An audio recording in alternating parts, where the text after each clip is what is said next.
Buenas noches. Seguramente en diferentes momentos de este programa nos ha escuchado decir las palabras política pública y hemos tenido diversos invitados e invitadas señalando la importancia de diseñar intervenciones gubernamentales para resolver diversos problemas públicos. Aunque una pregunta relevante es: ¿cuáles son las condiciones reales a nivel técnico, político y académico en El Salvador para formular políticas públicas efectivas y que puedan mantenerse en el tiempo? Las últimas semanas, por la emergencia del COVID-19, han puesto a prueba la capacidad de respuesta de las instituciones públicas y en particular la del gobierno para diseñar e implementar medidas a corto plazo y programas de mediano plazo en áreas económicas, laborales y de salud pública. Sobre políticas públicas, recursos y respuestas de gobierno ante coyunturas críticas hablaremos esta noche. Iniciamos 8 en punto.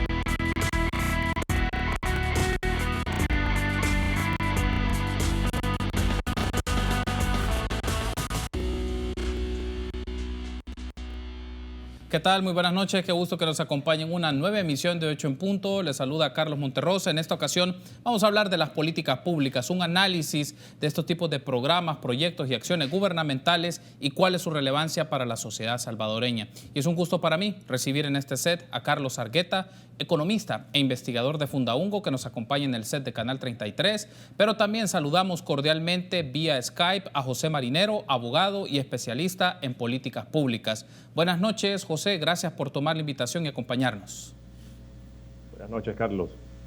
Muy amable, gracias por... Sí, muy amable, José, gracias por tomar la invitación. También, Carlos, bienvenido, qué gusto que esté con nosotros. Muchas gracias, buenas noches a todos y a todas. Muchas gracias por la invitación y esperamos poder aportar a esta conversación. Bueno, la idea y el objetivo con este programa es que podamos articular dos áreas. Una de carácter más didáctico para instruir un poco a las personas y darles un poco algunos insumos y elementos de análisis respecto a algo muy particular, en qué consisten las políticas públicas. Pero también queremos hablar un poco de las acciones o programas gubernamentales que realizan los gobiernos ante diversos escenarios y en este momento una situación crítica que se ha dado en las últimas semanas. En ese caso me gustaría iniciar, José, con algo muy puntual para hacerlo lo más didáctico posible. ¿A qué nos referimos cuando hablamos de política pública? En concreto, para los amigos y amigas de la audiencia, ¿cómo se materializa una política pública? Pues es una pregunta clave, creo yo, en esta conversación. Creo que quisiéramos resumir qué es una política pública, la podríamos dividir, digamos, en dos grandes componentes. Por un lado, son decisiones de carácter público que priorizan objetivos. Es decir, en el universo de problemas, necesidades y objetivos públicos, el Estado prioriza qué es importante en determinado momento. Ese es, por un lado, la política pública. Entonces, el primer componente, digamos, son prioridades, decisiones adoptadas de forma prioritaria. Y por otro lado, el segundo gran componente de las políticas públicas, y que muchas veces falta en esta fórmula que estamos describiendo, son las pautas para organizar la actividad estatal y de otros actores para la consecución de estos fines o de estos objetivos de carácter público. Si falta uno de estos componentes, no hay política pública. Si solamente hay prioridades, objetivos, es una declaración de intenciones, de principios. Y por el otro lado, si solamente hay orientaciones de la actividad estatal, pues lo que únicamente estamos frente a pautas de gestión pública. Digamos, es decir, como lo que ya nos introduce en el análisis José, que es importante tener decisiones que realiza el Estado, pero también cierta serie de pautas para la actividad, para materializar esto. Y esto me permite ya vincularlo con esta perspectiva, Carlos, desde la lectura a nivel país. Las políticas públicas, si vemos componentes más evidentes para el día a día de las personas, ¿en qué se observarían? Ya José nos menciona que son decisiones del Estado, pero que también debe demostrarse que en ciertas pautas de la actividad estatal. Claro, las políticas públicas en sí abarcan diferentes áreas que tienen que ver con el tema económico, el tema social, incluso el tema político, el tema medioambiental, tiene diversas aristas. Entonces, por este lado es como un Estado, a través de las políticas públicas, prioriza intervenciones de tal forma de atender diferentes necesidades de la población. Ahora bien, en el caso particular de la política pública social, esta se puede observar de diferentes formas, y en este lado es donde se plantea la idea de algo denominado sistema de protección social. ¿Y qué podemos entender por protección social? Ya acotando un poco más las definiciones. La protección social es aquel conjunto de programas, planes y medidas que se hacen desde el Estado con el fin de intervenir y cubrir necesidades asociadas al ciclo de vida de las personas, es decir, un conjunto integral de medidas que deberían estar articuladas de tal forma que, por ejemplo, en la etapa de la niñez se atiendan necesidades de salud y de educación, de nutrición, por ejemplo. En la etapa de la juventud, que se atienda esta transición del sistema educativo al mercado de trabajo.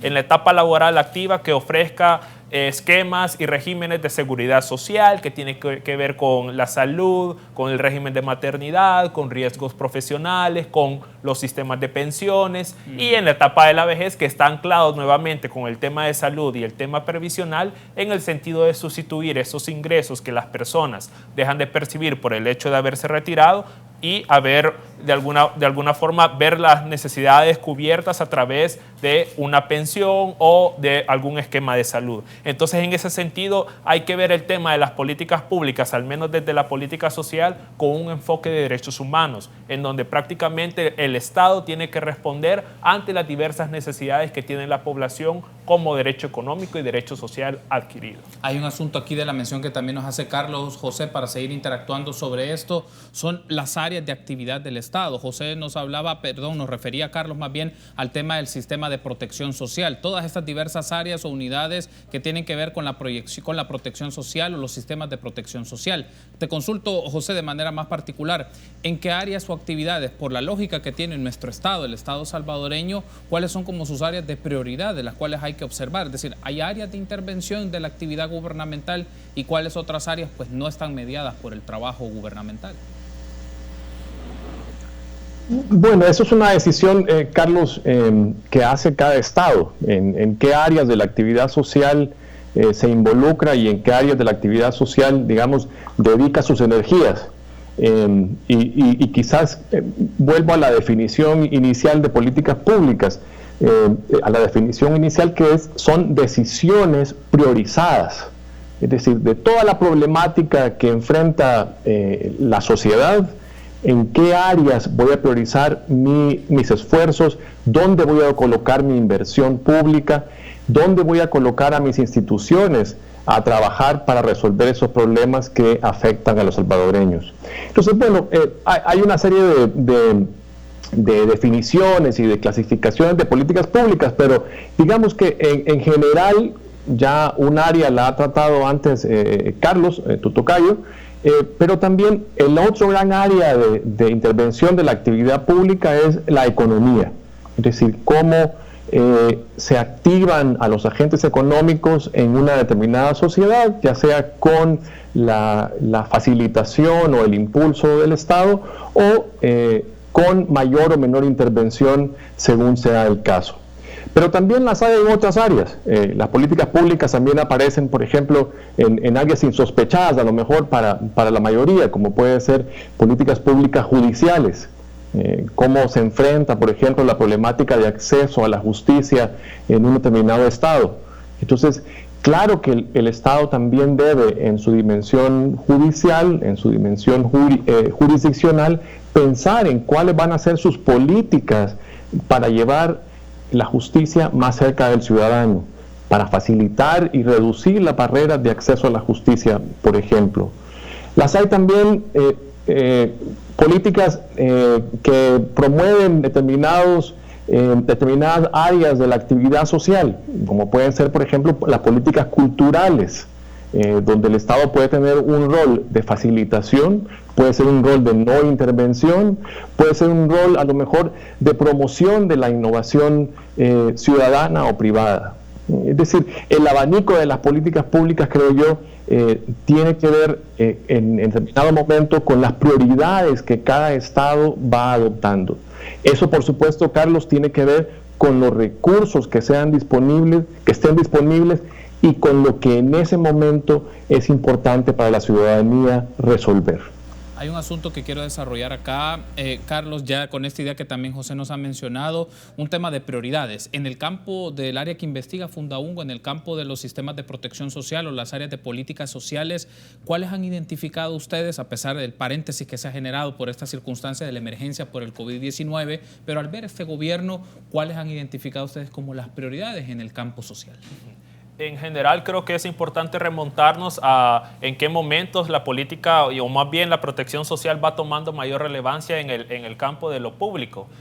A partir de la administración de Antonio Saca comienza a verse una serie de esfuerzos más o menos aislados, como por ejemplo subsidios al transporte, algunos aportes adicionales a través de programas sociales, y es hasta 2009 en donde se comienza a articular de forma un poco más estructurada los esquemas de protección social en nuestro país. Y esto surge, por ejemplo, a través de la ley de Desarrollo y Protección Social, que fue aprobada posteriormente en 2014. Entonces, en 2009 surge el contexto de la crisis económica y financiera. El gobierno de Mauricio Funes lanza el Plan Global Anticrisis en El Salvador, y en 2014 se van poco a poco articulando estas medidas a través de la Ley de Desarrollo y Protección Social, que en la ley plantea el subsistema de protección social universal como un esquema con el objetivo de tratar diferentes problemas a lo largo del ciclo de vida de las personas. Entonces, si bien la protección social trata de alguna manera ampararse a través de esquemas no contributivos, también hay un importante sesgo hacia lo contributivo. Cuando me refiero con régimen contributivo y no contributivo, hago alusión, en el primer caso, el contributivo corresponde a aquellos esquemas de protección y de seguridad social que ofrecen beneficios a un grupo de población específico, como contraparte del hecho de hacer aportes periódicos a este esquema. Llámese, por ejemplo, el esquema del seguro social, en donde trabajadores y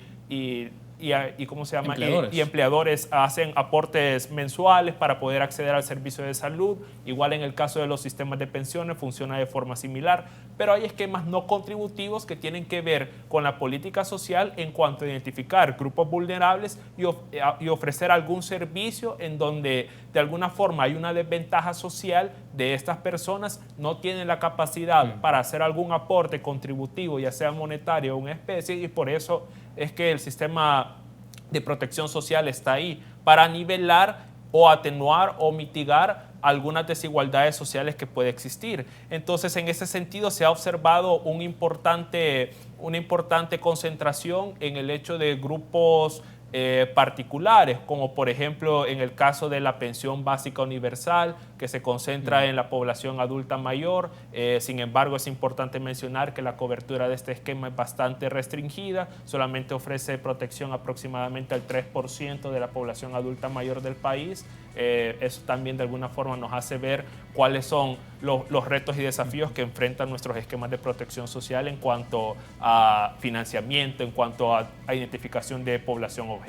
Tengo que hacer una pausa, pero al regresar me gustaría dialogar con ustedes, Carlos, José, el tema de qué capacidades y condiciones hay para el diseño de políticas públicas en el país, pero también un tema importante también porque la coyuntura lo ha marcado así, la capacidad de respuesta y diseño de programas y proyectos ante entornos críticos o situaciones críticas y de emergencia en el campo social y en el campo económico. Recuerde que usted puede interactuar con nosotros.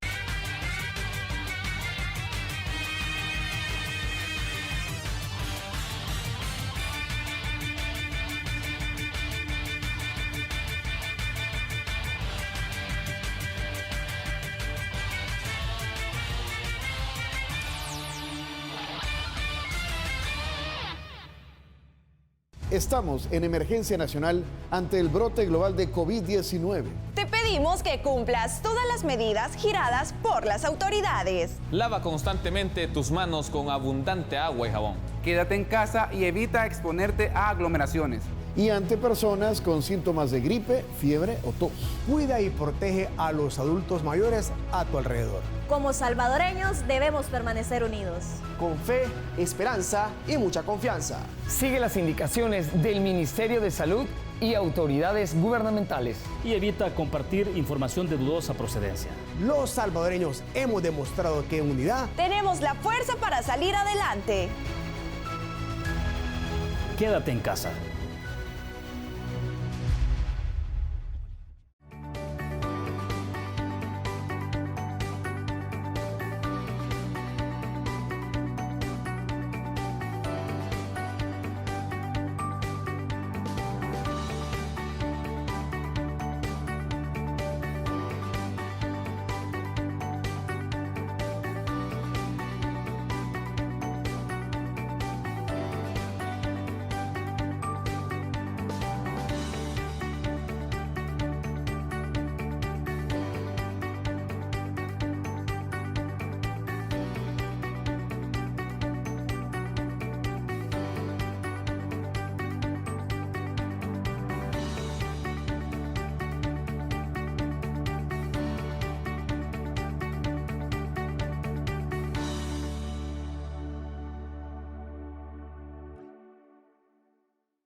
y esto comienza brutal. Que todo el mundo se prepare. Esto comienza. A ganar, a reír, a disfrutar.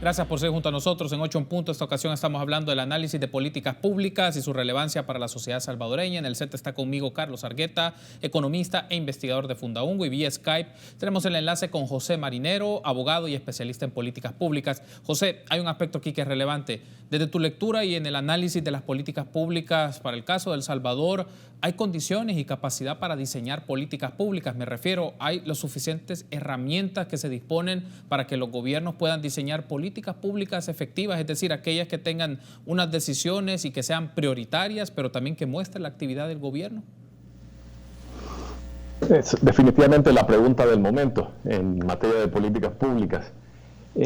Yo creo que por un lado hay que reconocer que nos enfrentamos a unas condiciones que son absolutamente extraordinarias y digamos en gran parte a terreno altamente incierto, una situación que no habíamos enfrentado en el pasado.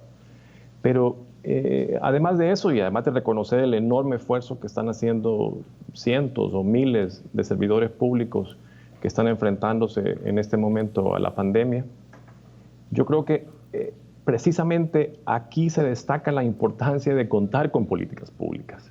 Las políticas públicas, al tratarse de decisiones que pretenden tener continuidad en el tiempo, que exceden incluso los ciclos de gobierno, los 5 años de un presidente o los 3 años de un consejo municipal, pretenden crear las condiciones para que el Estado pueda reaccionar con un margen, digamos, de maniobra y capacidad frente a condiciones excepcionales como las que estamos en este momento enfrentando. Efectivamente, los estados tienen capacidad o deberían tener capacidad para enfrentar estos eventos inciertos y extraordinarios. Políticas de prevención, por ejemplo, de desastres o de amenazas al Estado como puede ser esta. Pero para eso hay dos condiciones fundamentales. Por un lado, la capacidad técnica instalada, que tiene que ver con el desarrollo de estos objetivos y estas orientaciones para la actividad estatal de la que hemos estado hablando, pero también por el otro lado un servicio público, un servicio civil que pueda luego implementar las políticas y el desarrollo de programas que sigue a la toma de decisión pública. Es decir, no basta con tener la política si no se tiene además un cuerpo de profesionales, de médicos, de economistas, de enfermeras, de maestros, que luego van a implementar las políticas públicas. Y claro, si ese cuerpo de profesionales cada 5 años o cada 3 años, en el caso de los gobiernos municipales, está rotando continuamente, la posibilidad de darle continuidad a esas políticas públicas es muy pequeña, es muy baja. Y por eso, digamos, fallan nuestras políticas públicas, porque son reinventadas cada 5 o cada 3 años. Entonces, por un lado eso, capacidad. La capacidad que está en la toma de decisión técnica, hay toda una técnica alrededor de la creación de políticas públicas, pero además el cuerpo de funcionarios y servidores públicos que van a implementar las decisiones que se adopten. Y por el otro lado está el tema o el problema de la viabilidad política de las políticas públicas. Los problemas que enfrentamos los salvadoreños no son problemas que se agotan en 5 años. La inseguridad ciudadana, por ejemplo, es un problema que necesita una respuesta sostenida en el tiempo. Y eso no se va a enfrentar con una política que varía cada 5 años o incluso a veces dentro del mismo periodo presidencial.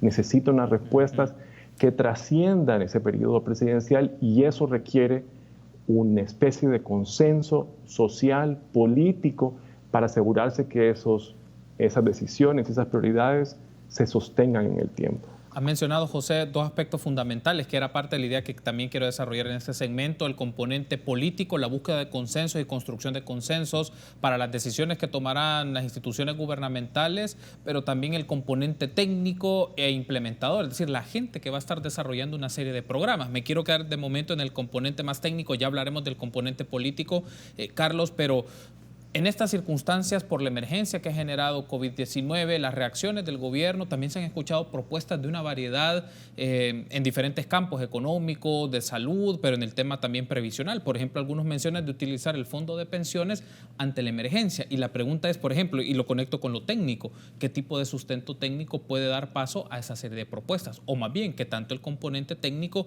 nos puede decir no es una propuesta válida o no es una propuesta certera para las condiciones en las cuales se encuentra el país? Considero que lo importante de destacar en este momento es la pertinencia de tomar políticas públicas basadas en evidencia. Creo que esto tiene que ser una de las medidas principales que como país debemos adoptar desde ya. Es decir, si bien hay algunas externalidades que indirecta o directamente nos pueden afectar, la planificación económica, social de un país tiene que trascender los 5 años, ya bien lo mencionaba José. Entonces, por ese lado, consideramos que todo posicionamiento en torno a una política pública tiene que llevar de la mano estudios técnicos que garanticen su factibilidad.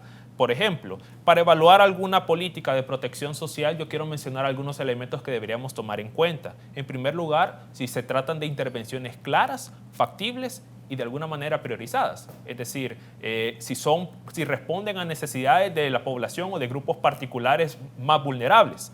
En segundo lugar, que estas decisiones se basen en información o en toma de bases de datos que de alguna forma puedan identificar grupos vulnerables, focalizar intervenciones, y no quiero ver acá la focalización como algo contradictorio a la universalización. Por el contrario, la focalización lo que permite es, dado una cantidad limitada de recursos con las que cuentan los estados, especialmente en países subdesarrollados como el nuestro, cómo puedo priorizar intervenciones y cómo puedo priorizar grupos de interés, poblaciones vulnerables, para ser más específicos, para poder dar un piso de protección mínimo para que al menos la mayor cantidad de personas posibles puedan verse beneficiadas de estos temas. En tercer lugar, requiere un marco legal y una institucionalidad claramente definida. Que estas sean políticas amparadas por leyes, decretos ejecutivos que les permita de alguna forma generar sostenibilidad a lo largo del tiempo, y con la institucionalidad también vinculado con actores capaces, funcionarios que sean de alguna manera capacitados para poder llevar esa toma de decisiones. Y finalmente, y no menos importante, fuentes de financiamiento, es decir, son beneficios o aportes que se van a tener que hacer que de alguna manera van a tener que traducirse en recursos fiscales, que de alguna forma también van a tener que ver con aportes que hagan la población trabajadora, las personas empleadoras. Entonces, por este lado, por ejemplo, en el caso específico de los sistemas de pensiones, nosotros como Fundaungo realizamos a finales de marzo un posicionamiento relacionado con el uso de los fondos de pensiones para estas intervenciones. Ese posicionamiento establece cuáles son los argumentos técnicos que planteamos por los cuales esta medida no es aconsejable. En primer lugar,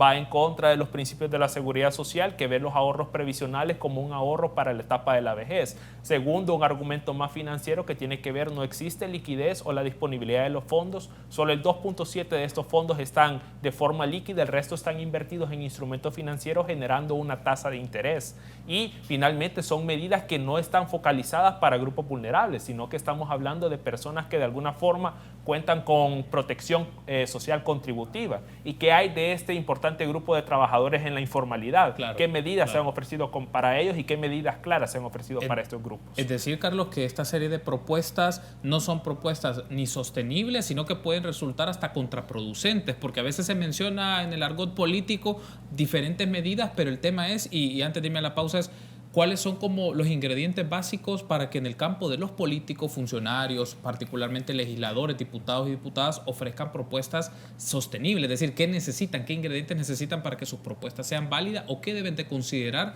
la factibilidad de las mismas? Por ejemplo, ejes transversales que deben tomar en cuenta las políticas públicas, enfoque de género, enfoque medioambiental, enfoque de derechos humanos. También en el área de las políticas públicas, algo que es muy importante es el diálogo social. Y esto lo transmitimos no solamente en el tema de los sistemas de pensiones. En general, las políticas públicas basadas en evidencia y con participación ciudadana pueden mostrar una mayor legitimidad. Y, por ejemplo, en este caso también es importante abrir espacios de diálogo y debate en torno a las decisiones de nación con otros actores claves, como por ejemplo universidades, centros de pensamiento, organizaciones comunitarias, instituciones de otro tipo, que de tal forma se pueda contribuir a un debate eficiente y una planificación estratégica de país de mediano y largo plazo que nos haga fortalecer estos esquemas de protección social. Tengo que hacer la pausa, pero al regresar, José y Carlos, hablemos sobre la disposición de herramientas técnicas. ¿Tenemos información, datos, indicadores suficientes para hacer buenas políticas públicas,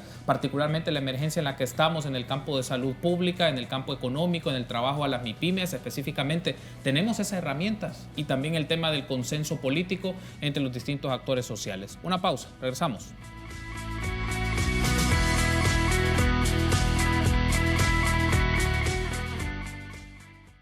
Estamos en emergencia nacional ante el brote global de COVID-19. Te pedimos que cumplas todas las medidas giradas por las autoridades. Lava constantemente tus manos con abundante agua y jabón. Quédate en casa y evita exponerte a aglomeraciones. Y ante personas con síntomas de gripe, fiebre o tos. Cuida y protege a los adultos mayores a tu alrededor. Como salvadoreños debemos permanecer unidos. Con fe, esperanza y mucha confianza. Sigue las indicaciones del Ministerio de Salud y autoridades gubernamentales. Y evita compartir información de dudosa procedencia. Los salvadoreños hemos demostrado que en unidad tenemos la fuerza para salir adelante. Quédate en casa.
Gracias por ser junto a nosotros. En 8 en Punto hablamos de las políticas públicas, sus mecanismos de análisis y su relevancia para la sociedad salvadoreña.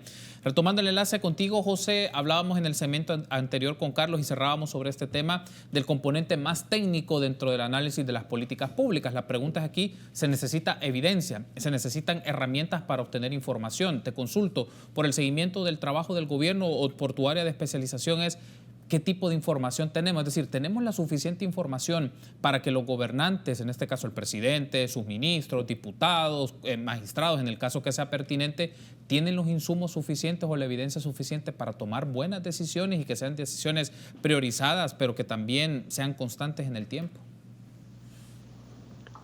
Pues para responderte categóricamente te diría que no, que El Salvador no cuenta con el instrumental técnico para la toma de decisiones basadas en evidencia que describía Carlos antes.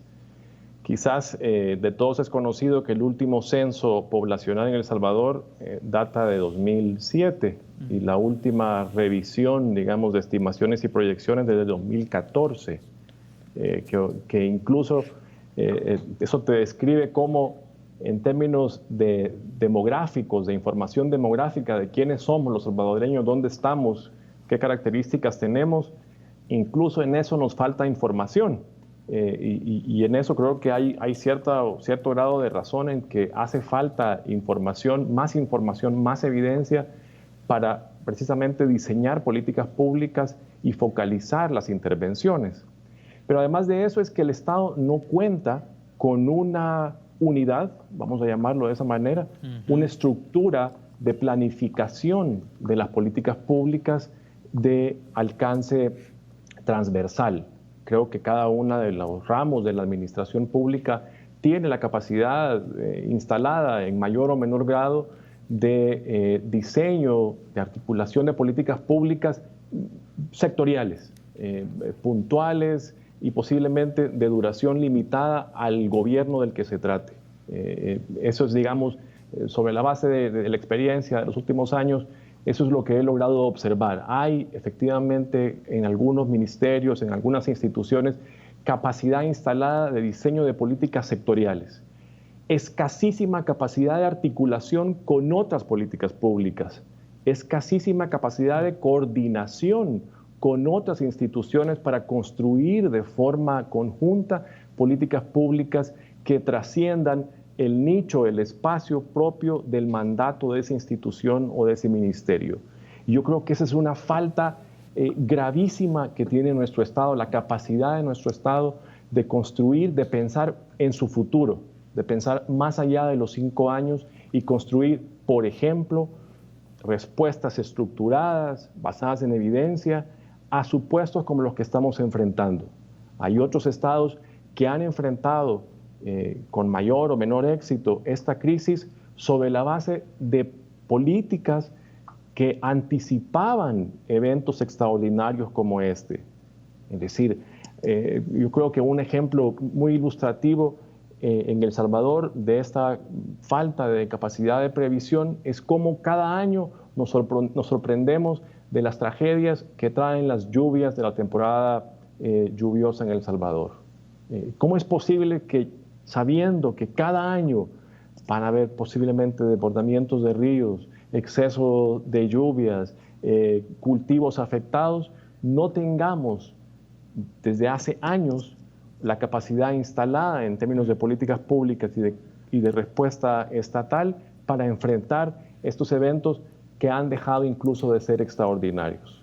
Y yo creo que un poco de eso nos está pasando en este momento. El Estado, digamos, ahora hemos advertido, creo que estamos todos advirtiendo lo importante que es tener un Estado fuerte, un Estado que tenga capacidad de reaccionar, un Estado que sea además flexible, que pueda moverse rápidamente al terreno y que pueda resolver los problemas que enfrentamos los salvadoreños. El valor, digamos, de tener un Estado fuerte, ágil, creo que hoy se resalta principalmente en el marco de esta crisis que enfrentamos. José, hay un aspecto que quiero también preguntarte muy puntual para luego regresar acá con Carlos, es cuáles son los riesgos que tiene un país, no solamente las instituciones del gobierno, sino la sociedad en su conjunto, de no tener evidencia suficiente para tomar decisiones. Es decir, cuáles son las consecuencias que se pueden prever al no tener la información, al no tener la evidencia, al no tener la información, ni estos mecanismos de articulación de trabajo entre las distintas instituciones del órgano ejecutivo. Bueno, quizás identifico rápidamente dos grandes riesgos. El primero, un poco sobre la base de lo que decía Carlos antes, podríamos estar equivocándonos en quienes necesitan el apoyo estatal, es decir, identificando a los beneficiarios equivocados de las políticas públicas. Por ejemplo, otorgándole a gente que no necesita un subsidio económico para enfrentar en este momento la crisis de la pandemia del COVID-19. Ese sería, digamos, un primer riesgo. Y dejando, por lo tanto, desprotegido a otro sector de la población que efectivamente necesita ese subsidio para transitar esta crisis en el siguiente mes o mes y medio, que a lo mejor podría extenderse o más incluso. Por un lado es ese, equivocarnos en los beneficiarios y no llegar a los que lo necesitan. Y por otro lado es el uso o el desperdicio de los recursos públicos limitados que tenemos. Es decir, equivocarse en los beneficiarios, equivocarse en las políticas públicas es también utilizar recursos del Estado de forma desafortunada. Es decir, es utilizar los escasos recursos que tenemos de una forma poco eficiente, de una forma poco fundamentada, que nos deja además sin posibilidad de maniobra para invertir en otras políticas que también son importantes. Sé que ante la emergencia que ha generado el COVID-19 y las implicaciones de la acción de gobierno, Carlos, ponen en perspectiva, ponen en paréntesis o en pausa varias cosas o acciones del gobierno que ordinariamente estaba haciendo meses atrás. Pero la consulta es sobre esto, Carlos, es ¿qué tipo de información puede disponer el gobierno en este momento ante la excepcionalidad del caso en el que nos encontramos, que sea lo más fiable posible para que desarrolle las medidas más pertinentes en función de lo que nos mencionaba José, que puedan llegar los bonos a las personas que realmente lo necesitan, pero que el dinero que se dispone, que se está solicitando de endeudamiento, pues se utilice de la mejor manera? Quiero aprovechar este espacio para comentar que nosotros como Fundaungo, en un asocio académico con la UCA, la Universidad Don Bosco y Flaxo Programa El Salvador, hemos hecho una serie de estudios en el marco de un proyecto denominado Agenda Presidencial, en donde hemos hecho diferentes propuestas y una de ellas tiene que ver con la política y la protección social, para ser más particular. Sí. Entonces, en este caso, el estudio cuenta con un diagnóstico y propuestas con recomendaciones para que sean consideradas en la toma de decisiones. En cuanto a fuentes de información, pues nosotros en ese estudio proponemos el seguimiento y el fortalecimiento del Registro Único de Participantes, el RUP.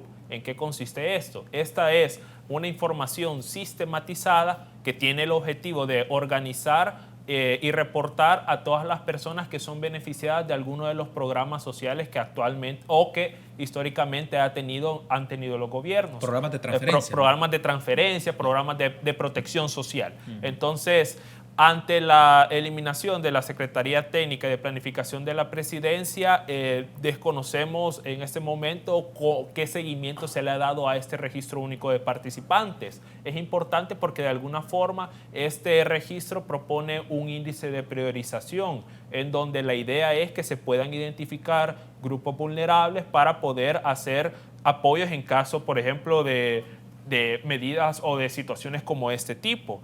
Por otro lado, esta situación que vivimos actualmente nos tiene que hacer repensar en el mediano y en el largo plazo, en el sentido de cuáles son las medidas que debemos tomar como país para fortalecer nuestros esquemas de protección social. Y por ahí viene la idea nuevamente de tomar base técnica y planificación estratégica de largo plazo, en donde, por ejemplo, intervenga el seguimiento y la sistematización y la robustez de la medición multidimensional de la pobreza, del fortalecimiento de estos mecanismos del RUP. Ya bien mencionaba José la necesidad de un censo de población y vivienda actualizado que permita ir tomando decisiones de priorización.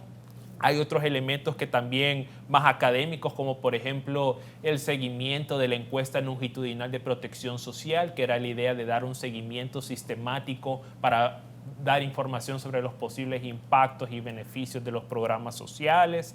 Sí, el único levantamiento se hizo en 2013, ya no se le dio seguimiento a este esfuerzo y consideramos que algo fundamental es la evaluación de políticas públicas, es decir, tenemos recursos limitados, tenemos que ver a partir de experiencia internacional, pero tomando en cuenta nuestro contexto de país, qué medidas o qué intervenciones funcionan y cuáles no funcionan. Y en ese sentido, basado en evidencia, ir diseñando poco a poco programas que nos permitan vernos de aquí a 40 años qué tipo de país necesitamos y que tome también en cuenta, por ejemplo, las implicaciones de las transformaciones demográficas que estamos actualmente experimentando. Somos una población joven, pero transitamos hacia el envejecimiento poblacional. Me resta 1 minuto y medio antes de hacer la pausa, Carlos, y algo que mencionó José y también usted lo ha reiterado y creo que es importante es cuál es el costo, por ejemplo, de suprimir una unidad dentro de un gobierno que se dedica a la planificación, como una secretaría técnica. Este gobierno decidió hacerlo, era una figura que tuvieron gobiernos anteriores, tanto de Arena como del FMLN, pero ¿cuál es el riesgo? Aunque si bien no puede llamarse de esa manera, puede crearse otro, pero ¿cuál es el riesgo de no tener una unidad de estas características para un gobierno? La planificación social y económica necesita decisiones estratégicas, decisiones que se vean en el mediano y en el largo plazo también.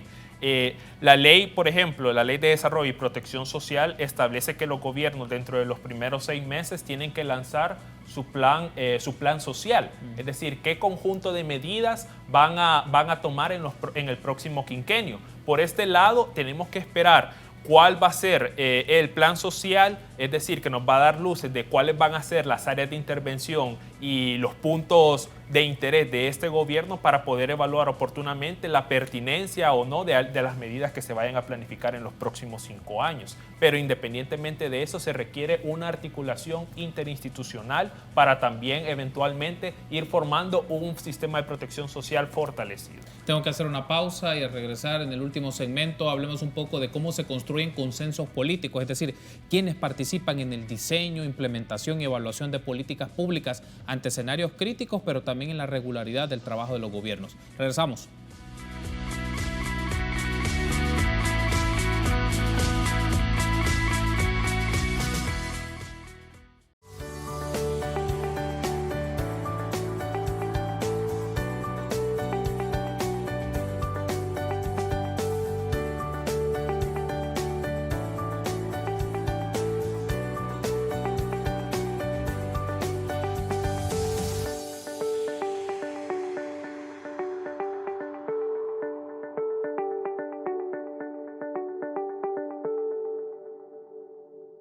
Tres décadas de democracia apenas han alcanzado para resolver los graves problemas que afectan a El Salvador. Pobreza, desigualdad, desempleo, violencia, corrupción. Los periodistas de Focus reconocemos que estamos en un momento crítico. Por eso, apostamos por la investigación independiente y rigurosa, las preguntas claras y urgentes. Buscamos explicaciones para que nuestra audiencia tome decisiones informadas sobre la política y el futuro del país. Acompáñanos los domingos a las 8 de la noche y en retransmisión los miércoles a las 6 p.m. en Canal 33 y en nuestro sitio web www.focustv.com. Estamos en emergencia nacional ante el brote global de coronavirus. Te pedimos que cumplas con todas las medidas de prevención tiradas por las autoridades. Lava constantemente tus manos con abundante agua y jabón. Quédate en casa y como buen salvadoreño evita aglomeraciones y también estar en contacto con personas que tienen gripe, fiebre y tos. Cuida y protege a los adultos mayores a tu alrededor. Como salvadoreños debemos de permanecer unidos con fe, esperanza y mucha confianza. Sigue las recomendaciones del Ministerio de Salud y autoridades gubernamentales. Y evita compartir información de dudosa procedencia. Los salvadoreños hemos demostrado que con unidad tenemos fuerza para salir adelante. Quédate en casa.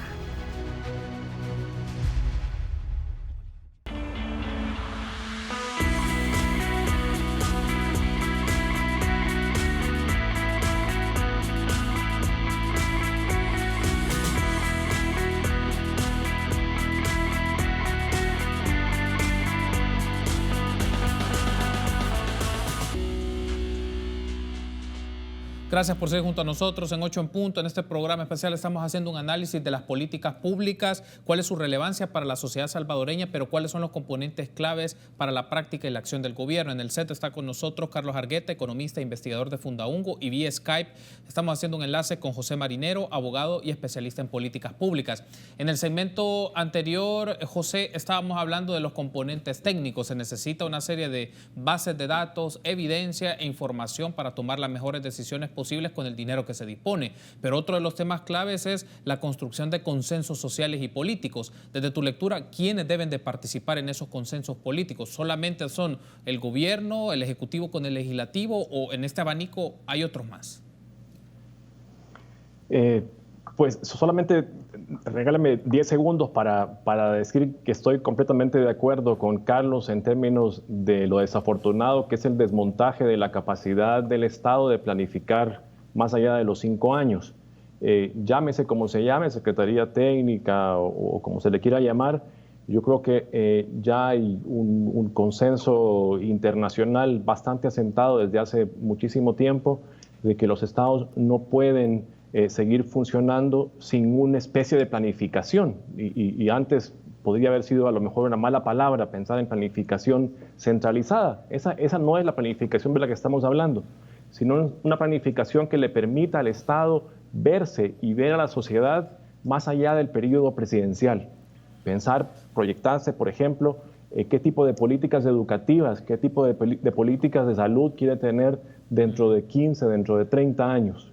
Desmontar esa capacidad del Estado es ser cortoplacista, es pensar en el corto plazo y además poner en peligro la viabilidad de las propias políticas que está implementando esta administración. En términos de la viabilidad política, yo creo que por supuesto que es importante un liderazgo responsable, un liderazgo informado, un liderazgo bien asesorado, un liderazgo además que escuche. Y yo creo que eso es central y hemos visto en la experiencia comparada en Alemania, en particular en Corea del Sur, cómo los liderazgos responsables que estoy describiendo, como los que describo, han logrado enfrentar la crisis de manera efectiva.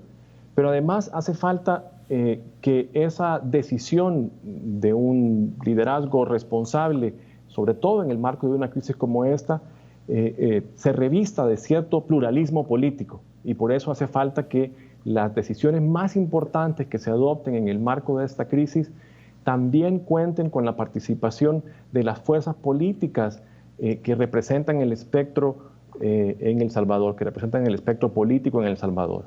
Pero incluso más allá de eso, yo creo que hoy día ya es impensable el diseño de políticas públicas, sobre todo de la trascendencia de las que estamos enfrentando en este momento, sin la consulta, así sea limitada, a la ciudadanía.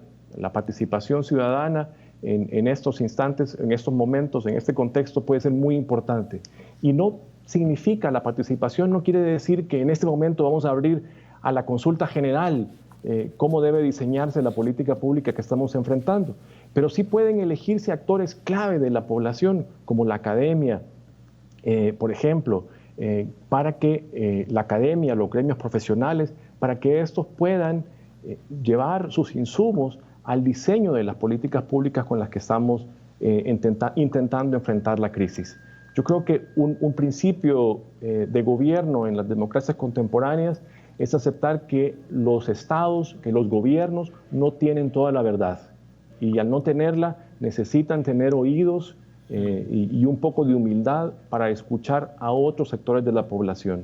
En este caso en particular, yo por ejemplo no termino de entender cómo es que no está el Estado o el gobierno rodeándose de especialistas del sector privado que le ayuden a diseñar la respuesta sanitaria a la crisis, la respuesta epidemiológica frente a la crisis, la respuesta económica frente a la crisis, incluso la respuesta jurídica frente a la crisis. Yo creo que en este momento un poco de humildad en el ejercicio del gobierno nos vendría bien a todos los salvadoreños. Ahora, retomando esta idea, vuelvo acá con Carlos en el set, ya regresaría contigo también, José, pero ¿qué pasa con esto de la situación de la emergencia y la gestión de $2.000 millones que ha estado en debate y se ha creado por disposición de la Asamblea Legislativa un comité que va a estar conformado por gente de gobierno, representación empresarial, representación académica? El tema es, como estamos hablando de construir consensos, esta puede ser una buena oportunidad para un manejo de los fondos y prioridades. En ese sentido, Carlos, desde la lectura que usted hace, la lectura que hace Fundaungo, ¿cuáles se vuelven como las prioridades que puede tener este comité, no solo en la gestión, en el manejo de los fondos, sino en el presupuesto con el cual se va a abordar la emergencia y el tema de la reactivación económica, que es también uno de los puntos claves? Sí. Algo muy importante que hay que tomar en cuenta es que estos $2.000 millones corresponden a emisión de letes, que es deuda de corto plazo. Entonces, esto inevitablemente lo vamos a pagar todos los ciudadanos y ciudadanas en algún momento. Entonces, es una cantidad de recursos bastante considerable. Estamos hablando prácticamente de un poco menos de la tercera parte del presupuesto general del Estado que tiene esta administración en este año. Entonces, definitivamente ningún país estaba preparado para todo lo que estamos enfrentando a nivel mundial, mucho menos El Salvador, debido a las debilidades estructurales que tiene nuestro sistema de protección social. Espacios como este comité tienen que ser un punto de partida para que el diálogo se vaya abriendo y vaya habiendo una mayor participación no solamente de instituciones técnicas, llámese academia, llámese centro de pensamiento, sino también otras organizaciones sociales. Por ejemplo, organizaciones de la sociedad civil que trabajan directamente con la población y que de alguna manera pueda haber un manejo transparente del uso de estos fondos, que se tomen decisiones estratégicas, decisiones justificadas y, lo más importante, decisiones que sean adecuadamente comunicadas a la población y tomando en cuenta los contextos en los que habita la población salvadoreña. Y para esto quiero remitirme a unos datos calculados con la encuesta de hogares de 2017, fueron calculados por un investigador asociado de Fundaungo, en donde muestra el porcentaje de hogares con acceso a Internet segmentado por deciles del ingreso. Sí. Y tenemos que el decil número 1, es decir, el decil con los hogares más pobres, con el 10% de hogares más pobres, solamente el 0.4% cuenta con acceso a Internet. El decil más rico, por así mencionarlo, el decil 10, el 54.4% cuenta con acceso a Internet. Entonces, aquí es un llamado para que las políticas públicas también no solamente se abran a este espacio de diálogo, sino que también sean adecuadamente transmitidas en momentos oportunos, en los medios que consideren los contextos en los que habita nuestra población salvadoreña. Y para esto se pueden articular con alcaldías, con otras modalidades que busque transparentar y dar legitimidad social a las decisiones de política pública, y creo que es lo más importante ante todo. Estamos entrando a la fase final de este programa. José, lanzo la última pregunta y cerraríamos luego con Carlos, pero ¿cuál constituye entonces, desde tu lectura, el reto principal en políticas públicas para este gobierno? Es decir, ¿cuál se vuelve su prioridad, además del trato de la emergencia o cómo maneja la emergencia por COVID-19 en este plan de reconstrucción económica y de este comité? Pero además de eso, ¿cuál consideras tú que es la principal prioridad de este gobierno en el campo de diseño de política pública? Yo creo que sin duda la prioridad inmediata, además de enfrentar la crisis, debe ser cómo El Salvador se va a levantar de esta crisis. Y eso tiene un componente, por supuesto, social, de protección, pero también tiene un componente importantísimo económico, cómo vamos a reactivar la economía. Y ese es justamente el sector privado y el sector de los trabajadores son, creo yo, actores importantes en esa conversación. Yo pensaría que es una conversación que no debería de esperar al fin de la crisis. De hecho, lo que estamos viendo en la experiencia global es que algunas de las medidas que están adoptándose para enfrentar la crisis sanitaria pueden incluso resultar contraproducentes para la viabilidad de los propios estados. Y no hablo ni siquiera de sus instituciones democráticas, que también han estado en riesgo o que están en riesgo, sino hablo de la viabilidad y la sostenibilidad de sus economías. Y entonces, precisamente por eso, con Carlos creo que hemos insistido con el tema de la evidencia. Creo que hace falta determinar si las medidas de activación, de protección económica y luego de relanzamiento, digamos, de la economía salvadoreña están o no basadas en evidencia. y si se ha efectivamente ponderado si estas medidas van a resultar beneficiosas o si sus costos van a ser mayores a lo que podrían terminar beneficiando. Yo creo que nos enfrentamos a una de las crisis o a la crisis más importante de este siglo en El Salvador, y yo creo que eso requiere el concierto de todos los sectores que puedan echar la mano, que puedan poner el hombro, y yo creo que no hay salvadoreño que no esté interesado, digamos, en que las políticas públicas, en las decisiones que se tomen en este contexto, sean hechas, ojalá sobre la base de evidencia, ojalá sobre la base de consensos políticos y, por supuesto, de consensos sociales. Muy bien. Cerraría entonces, Carlos, contigo. ¿Cuál, desde tu lectura, me resta solo un minuto, pero cuál sería la prioridad en materia de política pública para este gobierno, además de la emergencia, pero algo que debe ser constante lo que le resta de su gobierno?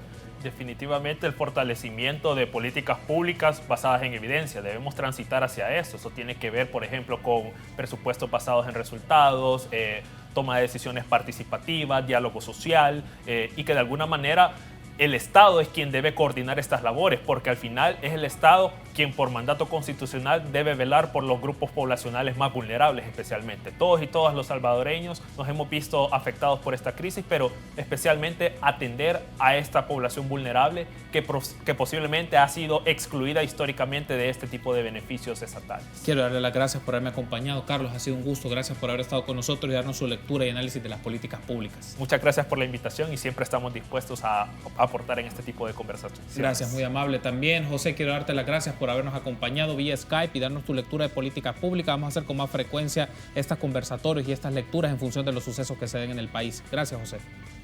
Será un gusto, Carlos. Que estén muy bien ambos. Muy amable, gracias. Gracias por habernos acompañado, a Carlos Argueta y a José Marinero, y a ustedes, amigos y amigas. Será hasta la próxima. Feliz noche.